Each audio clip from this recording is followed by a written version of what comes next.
अमृतसर का महल बाहर से वैभव और शांति का प्रतीक था, लेकिन उसकी ऊंची दीवारों के भीतर एक अजीब बेचैनी सांसें ले रही थी। दीपकों की रोशनी स्थिर थी, मगर लोगों के मन कांप रहे थे।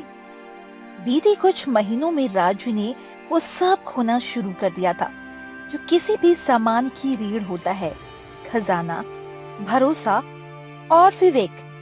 राजा वीरेंद्र सिंहासन पर बैठा था, लेकिन उसका मन डर और भ्रम के अंधेरे में भटक रहा था।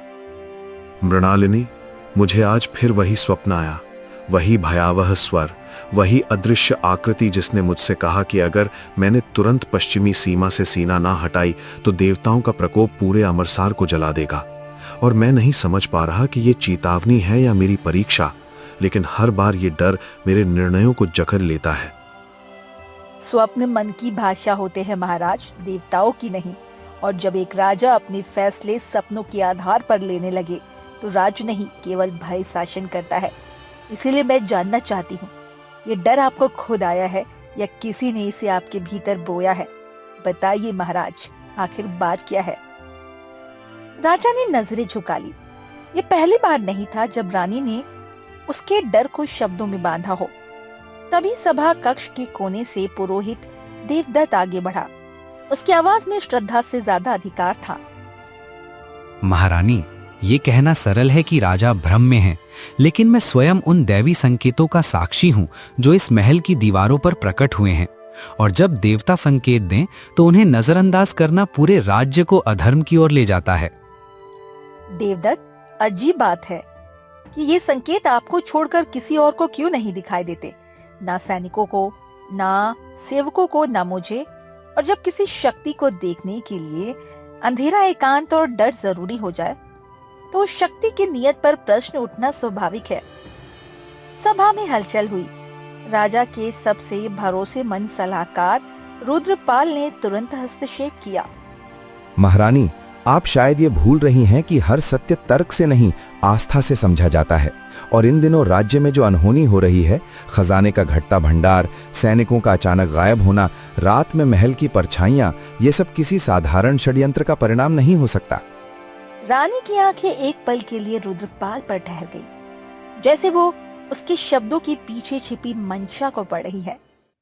अनहोनी जब एक के बाद एक घटे और हर बार उसका लाभ कुछ चुनिंदा लोगों को मिले तो उसे दैवी नहीं, सुनियोजित कहा जाता है।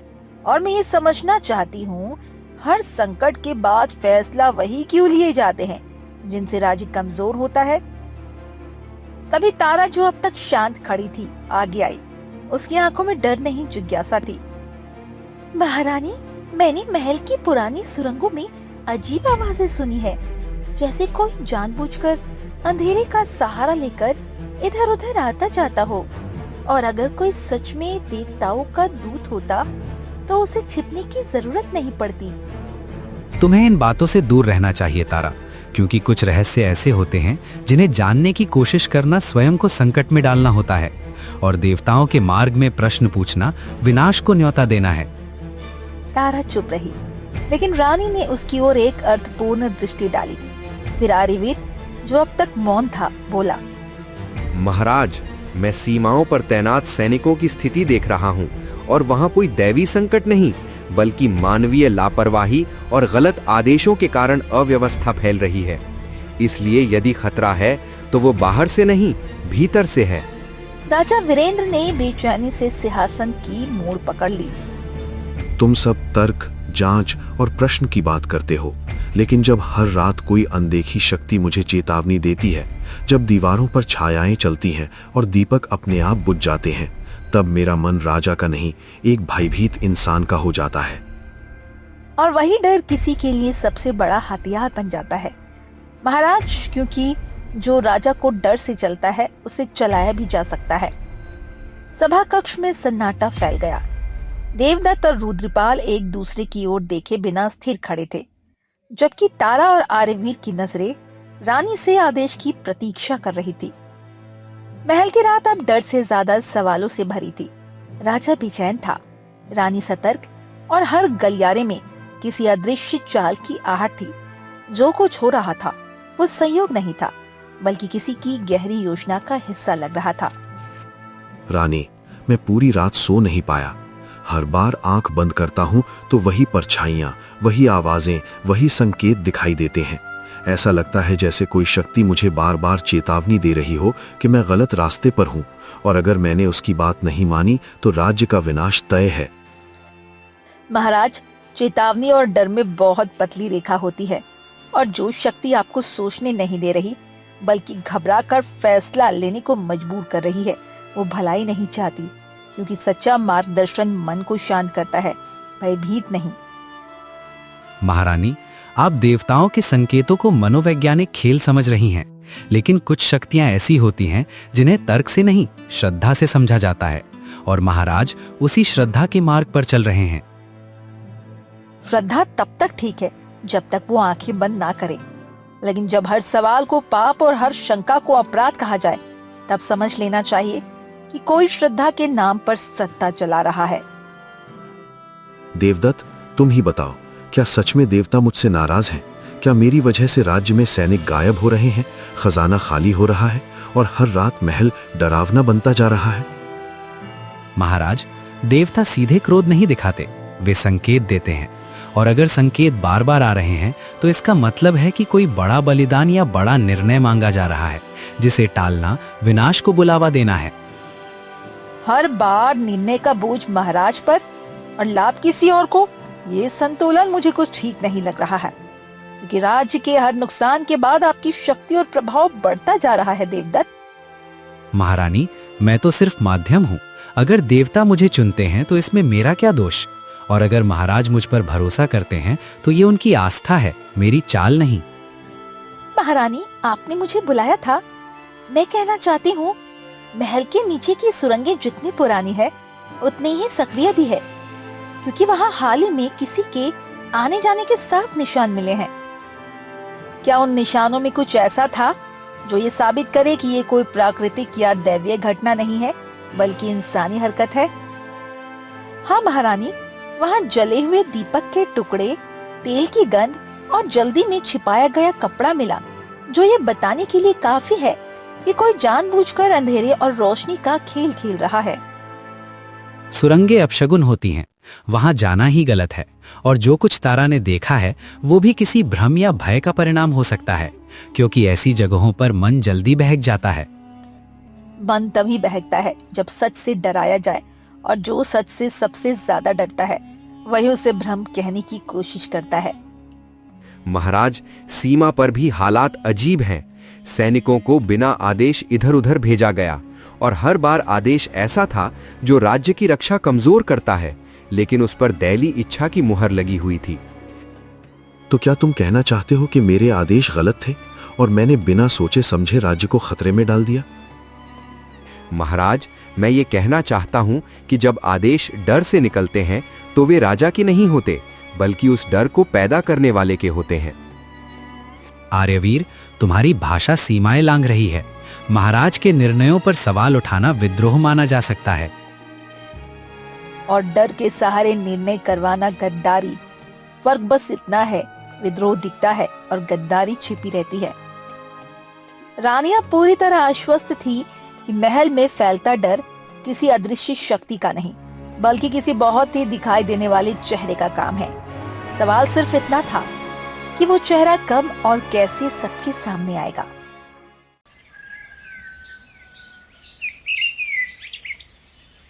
आज दरबार इसलिए बुलाया गया है क्योंकि हर ओर अव्यवस्था फैल रही है। सैनिकों की कमी, खजाने की हालत और महल की अजीब घटनाएं अब मुझसे छुपी नहीं है, और मैं चाहता हूं कि आज सब कुछ साफ साफ मेरे सामने रखा जाए। सुबह का दरबार लगा था, लेकिन माहौल भारी था। राजा के चेहरे पे भ्रम, दरबारियों में डर और रानी की आंखों में साफ संकल्प था।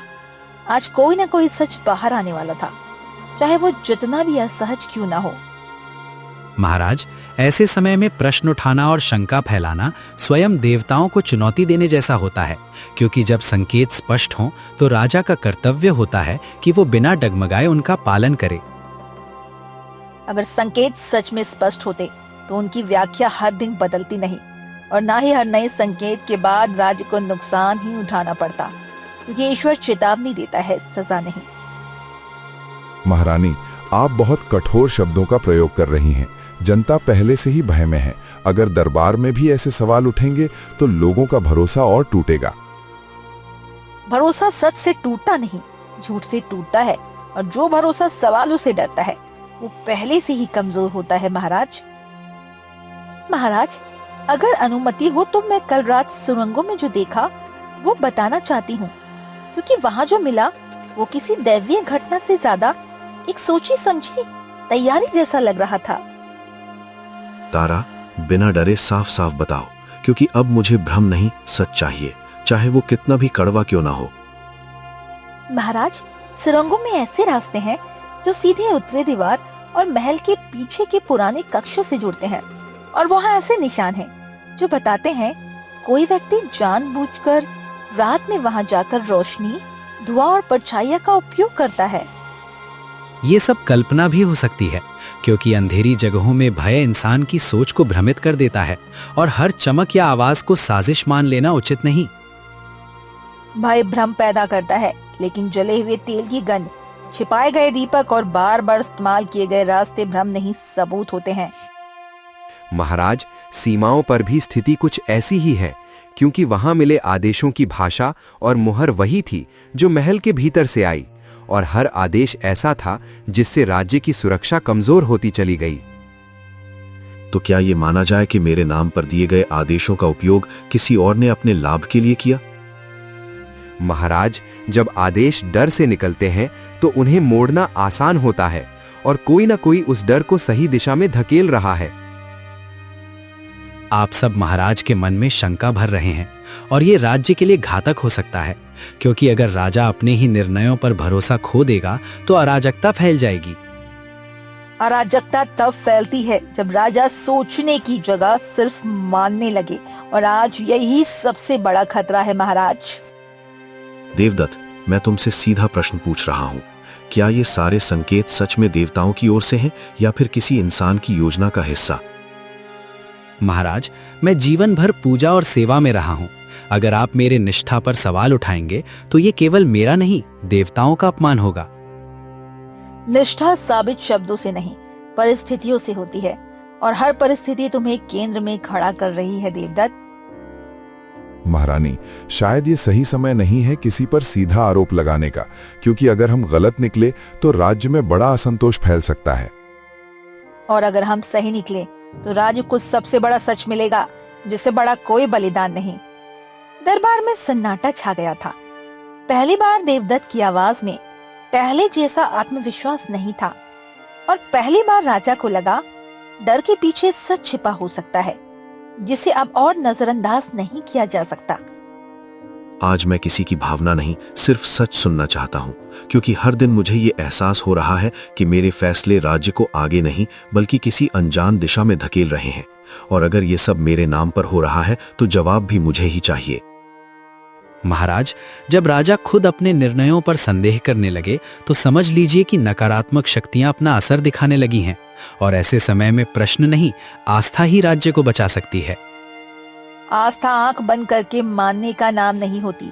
आस्था वही होती है जो सच को सहने की ताकत दे, और अगर सच सामने आने से डर लगे तो समझ लेना चाहिए कहीं ना कहीं कुछ गलत जरूर है। महारानी, आपके शब्द तेज हैं और दरबार में बैठे लोग भ्रमित हो सकते हैं, क्योंकि हर कोई अचानक ये मानने को तैयार नहीं कि जो अब तक मार्गदर्शक था वही संकट का कारण भी हो सकता है। भ्रम तब होता है जब बातें आधी रखी जाए, लेकिन अगर पूरी सच्चाई सामने आए तो डर नहीं, समझ पैदा होती है, और मैं वही समझ यहाँ लाना चाहती हूँ। महाराज, कल रात जब मैं उत्तरी दीवार के पास पहरे पर था, तब मैंने वही सुरंग देखी जहां से रोशनी और धुएं का रास्ता जाता है, और वहां से निकलने वाला व्यक्ति कोई साधारण सेवक नहीं था। आर्यवीर, शब्दों से खेलना आसान है, लेकिन बिना प्रमाण किसी पर संकेत करना राज्य की मर्यादा के विरुद्ध है।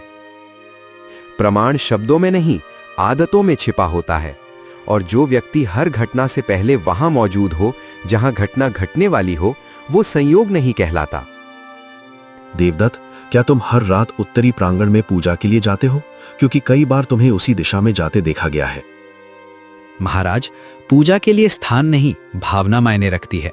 और अगर मैं एकांत में साधना करता हूं तो उसमें संदेह की कोई बात नहीं होनी चाहिए। एकांत में साधना करने वाला व्यक्ति डर फैलाने वाले संकेत क्यों रचता है, और हर साधना के बाद राजा को ऐसा निर्णय लेने को क्यों प्रेरित करता है जिससे सिर्फ राज्य का नुकसान होता है? महारानी, आप ये कैसे कह सकती हैं कि नुकसान जानबूझकर किया गया है? हो सकता है परिस्थितियां ही ऐसी रही हों। परिस्थितियां खुद नहीं बनती, उन्हें कोई न कोई दिशा देता है, और वही दिशा का हर बार डर, अंधविश्वास और जल्दबाजी की ओर जाती रही है।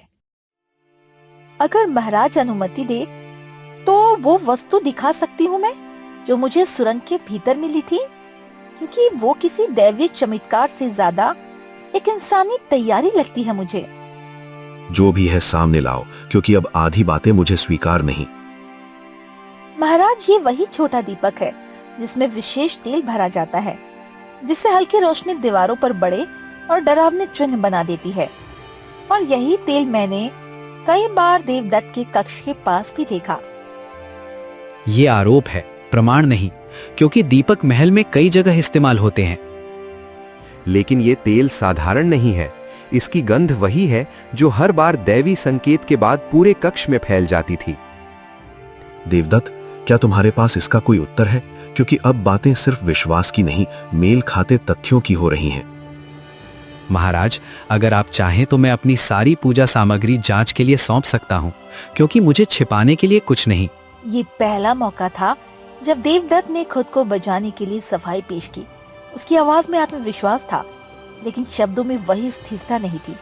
रानी समझ चुकी थी, पहली दरार पड़ चुकी है और अब सच्चाई ज्यादा देर तक छिप नहीं पाएगी। जांच होगी, लेकिन मेरी शर्त पर, क्योंकि अब तक हर जांच तुम्हारे बताए समय और स्थान पर हुई है, और इस बार नियम बदलेंगे। महारानी, आप ये सब इतनी योजना से क्यों कर रही हैं? मानो आपको पहले से पता हो कि आगे क्या निकलने वाला है। क्योंकि जब कोई व्यक्ति डर बेचता है तो उसका अगला कदम हमेशा अनुमान के दायरे में होता है। आज से कोई भी निर्णय दैवी संकेत के आधार पर नहीं लिया जाएगा जब तक उसका कारण और परिणाम साफ ना हो। महाराज, ये निर्णय आपको देवताओं से दूर कर सकता है, या फिर देवताओं के नाम पर चल रहे सबसे बड़े छल से आपको बचा सकता है। दरबार समाप्त हुआ, लेकिन खेल नहीं। देवदत्त पहली बार बिना उत्तर के लौटा, और रानी ने पहली बार महसूस किया जाल कसने लगा है। अब सवाल सिर्फ गलती का नहीं, बल्कि सत्ता की असली हकदार का था। आज की सभा किसी पूजा, किसी संकेत या किसी डर के लिए नहीं बुलाई गई है। आज मैं अपने राज्य के सामने वही सुनना चाहता हूं जो अब तक मेरे कानों तक पहुंचने से रोका गया, क्योंकि अगर राजा अंधेरे में रहे तो पूरा राज्य भटकता है। महाराज, ये सभा राज्य को कमजोर कर देगी, क्योंकि जब राजा अपने ही सेवकों पर अविश्वास करता है तो प्रजा का विश्वास भी डगमगाने लगता है। अविश्वास तब पैदा होता है जब सच छिपाया जाए, और विश्वास तब लौटता है जब सच बिना डर के सामने रखा जाए, चाहे वो सच कितना ही असहज क्यों ना हो। महाराज, मुझे ये सब सही नहीं लग रहा, क्योंकि बातें अब पूजा से हटकर राजनीति की ओर जा रही हैं। राजनीति तब शुरू होती है जब कोई धर्म और डर को ढाल बनाकर सत्ता की ओर बढ़ने लगे, और आज वही ढाल टूटने वाली है। महाराज, पिछले 7 दिनों में मैंने सीमाओं, सुरंगों और भंडार गृहों की जांच की है, और हर जगह एक ही पैटर्न मिला है। घटना से पहले डर, डर के बाद आपका फैसला, और फैसले के बाद राज्य का नुकसान। ये केवल अनुमान है, क्योंकि हर आपदा के पीछे किसी न किसी को दोष देना आसान होता है। अनुमान तब होता है जब कड़ियां ना जुड़ें, लेकिन यहां हर कड़ी एक ही हाथ से बंधी हुई मिली है। देवदत्त, अब तक तुमने मुझे देवताओं के नाम पर दिशा दी, लेकिन आज मैं इंसानों के सबूत सुनना चाहता हूं। महाराज, आज से कई महीने पहले मैंने महसूस किया था, हर दैवीय संकेत आपको कमजोर करता है, और उसी दिन से मैंने चुपचाप देखना शुरू किया, क्योंकि जो खेल चोर में खेला जाए ना, वो जल्दी पकड़ा जाता है। महारानी, अगर आपको पहले से शक था तो आपने तुरंत सबको क्यों नहीं बताया? क्योंकि डर में फंसा राजा सच सुनता नहीं, और बिना प्रमाण बोला गया सच में झूठ समझ लिया जाता है। महाराज, ये वही धुएं की नलियां हैं जो सुरंगों से होकर आपके कक्ष तक जाती थी, और इन्हीं से हर रात ऐसा वातावरण बनाया जाता था कि आपको लगे कोई अदृश्य शक्ति आपको घेर रही है। ये साजिश है, क्योंकि महल की सुरंगें पुरानी हैं और कोई भी उनका इस्तेमाल कर सकता है। लेकिन इन सुरंगों की चाबी सिर्फ 3 लोगों के पास थी, आप, रुद्रपाल और महारानी। रुद्रपाल, क्या तुम इसमें शामिल थे? महाराज, मैं स्वीकार करता हूं कि देवदत्त ने मुझे डराया था। उसने कहा था कि अगर मैंने आपके फैसलों पर सवाल उठाया तो देवताओं का क्रोध पूरे परिवार पर टूट पड़ेगा और मैं कमजोर पड़ गया। झूठ! ये आदमी खुद को बचाने के लिए मुझे फंसा रहा है।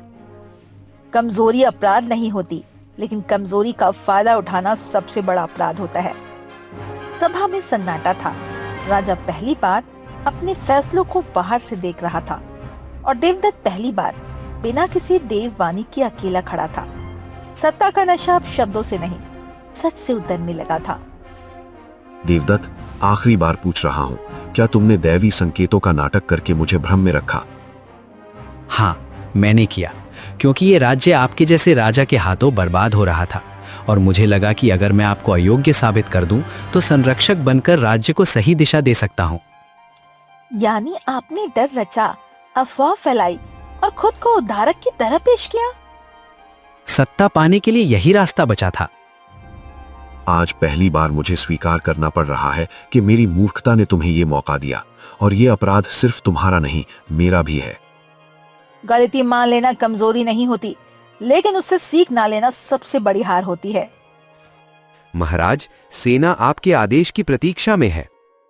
देवदत्त को राजद्रोह के अपराध में गिरफ्तार किया जाए, रुद्रपाल को दंड नहीं बल्कि सेवा का अवसर दिया जाए, और आज से राज्य के हर फैसले में मेरी रानी की सलाह अनिवार्य होगी। महाराज, आपने मुझे नहीं, खुद को बचाया है। नहीं, राज्य को बचाया है, क्योंकि गद्दी ताकत से नहीं समझ से चलती है। उस दिन गद्दी पर बैठा राजा नहीं बदला, लेकिन गद्दी का मतलब बदल गया। डर की जगह समझ ने ली और संकेतों की जगह सच ने। अमरसार ने पहली बार जाना कि सबसे बड़ी शक्ति बुद्धि होती है। महाराज, जब मैंने महल की सुरंगों में कदम रखा तो हर दीवार पर अजीब निशान और धुएं के धब्बे मिले, और हर जगह ऐसा लगा किसी ने जानबूझकर डर फैलाया है, जिससे राजा के मन में संशय बढ़े और निर्णय बिगड़े। मैंने राज्य की सीमाओं की जांच की महाराज, और हर जगह वही पैटर्न दिखा। सैनिकों के गायब होने, राजकोष की कमी और सूचना की बाधा, ये सब किसी एक ही चालाक दिमाग का खेल लग रहे थे, न कि किसी दैवी संकेत का।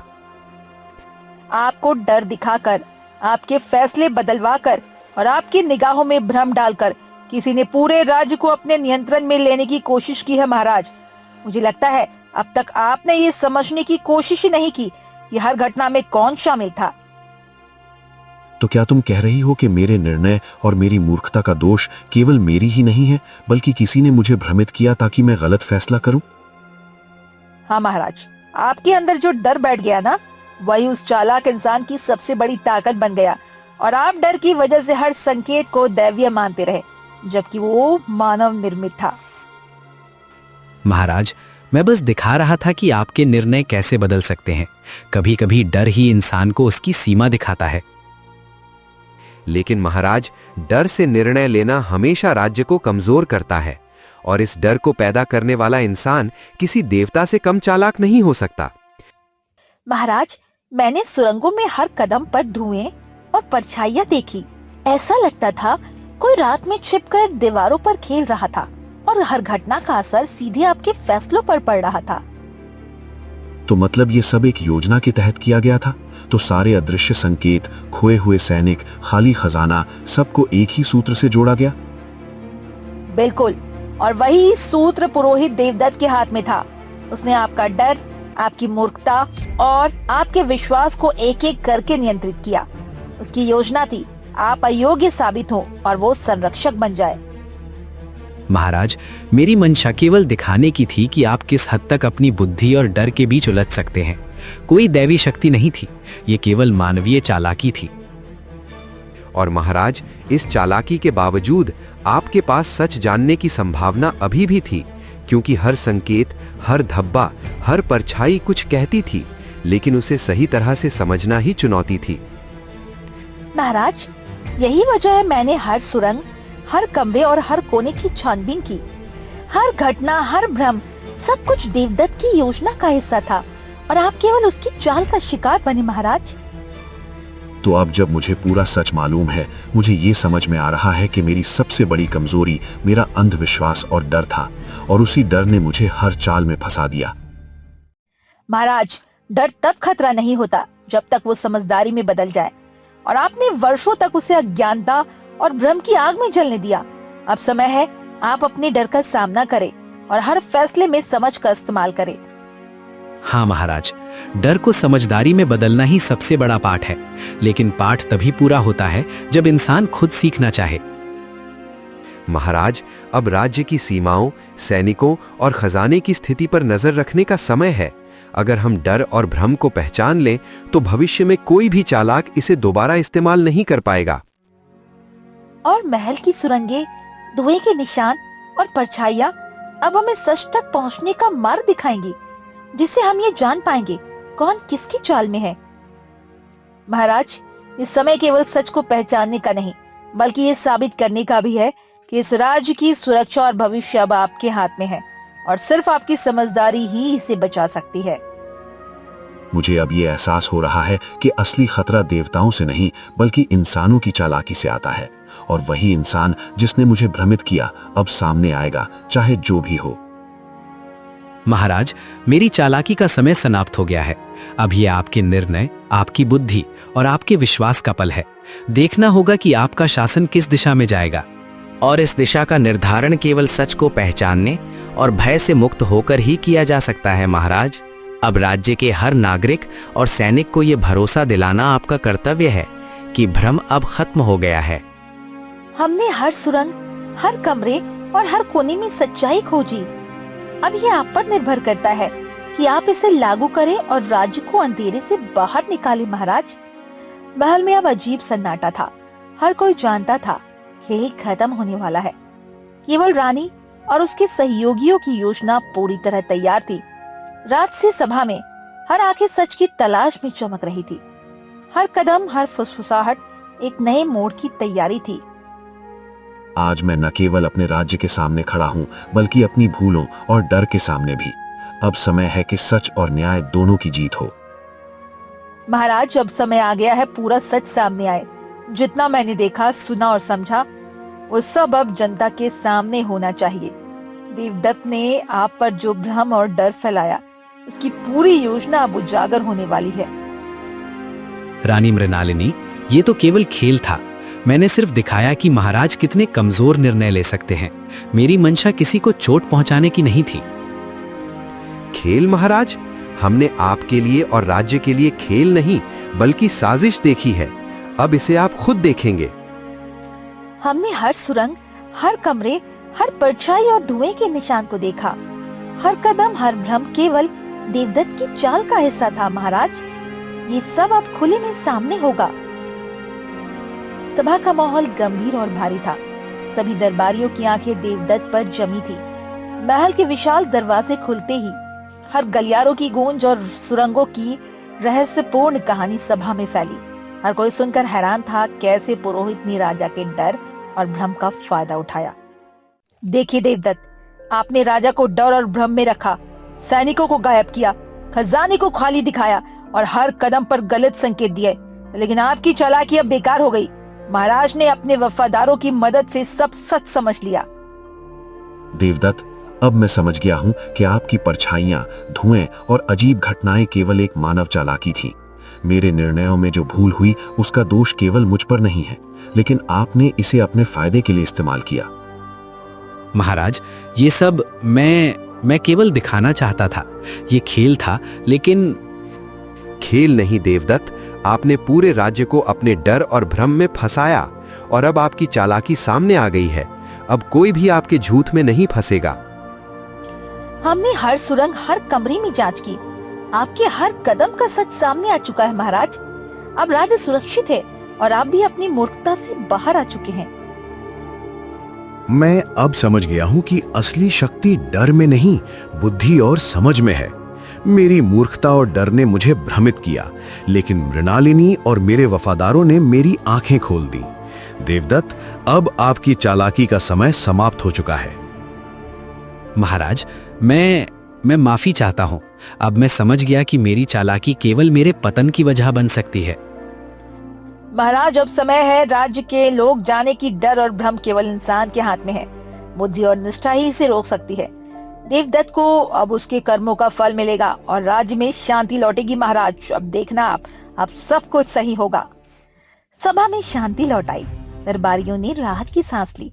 राजा वीरेंद्र अब अपने निर्णय के प्रति सजग और समझदार हो गए थे।